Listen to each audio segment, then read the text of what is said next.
কোরবান তো করি না অনেক বছর থেকে। আমার যখন ছোট ছোট ছিলাম তখন বাপের বাড়িতে দাদারা করছিল কোরবান। বছরে কয়বার গরু মাংস খেয়েছেন? বছরে একবার কোরবানি একটা বছরের দিন। বছর আর তারাই কষ্ট করি নে ভাত খাদ্য দুধ দাঙ্গা করে আর কষ্ট করে আর দোয়া ওরে তার হাত বেশি নে ভাত খাদ্য।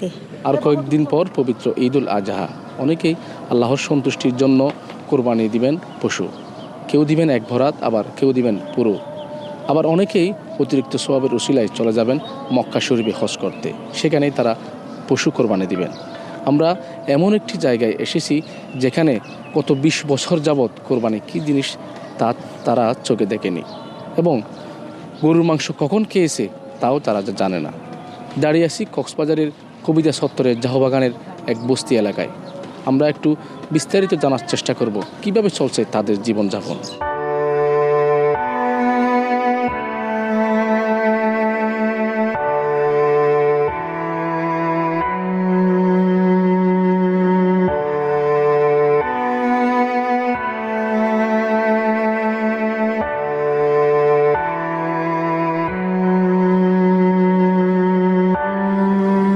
ধরেন আমার সংসার তো অনেক দুর্বলতা,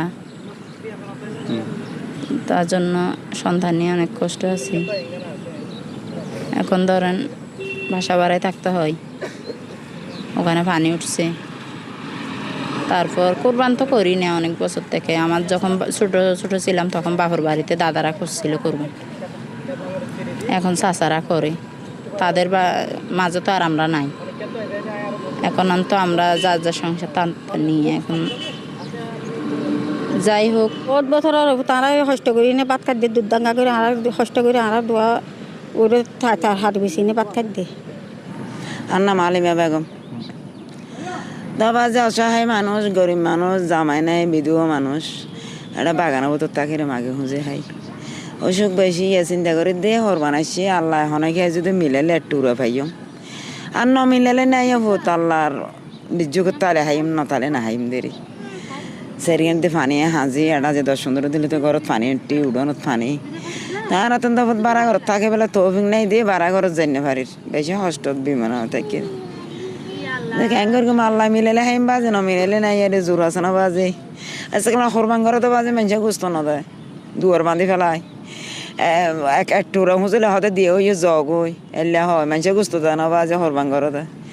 তো অনেকে যদি সাহায্য করি আল্লাহর ওয়াস্তা আর বাগানের মেজে অনেকে একটু উড়ো দিলি আল্লাহ মিলেলি এলে হাইতের গম লিজ্জু করতে আলি আর না তাকালে হতো না হাইম বাজে গরিব মানুষ।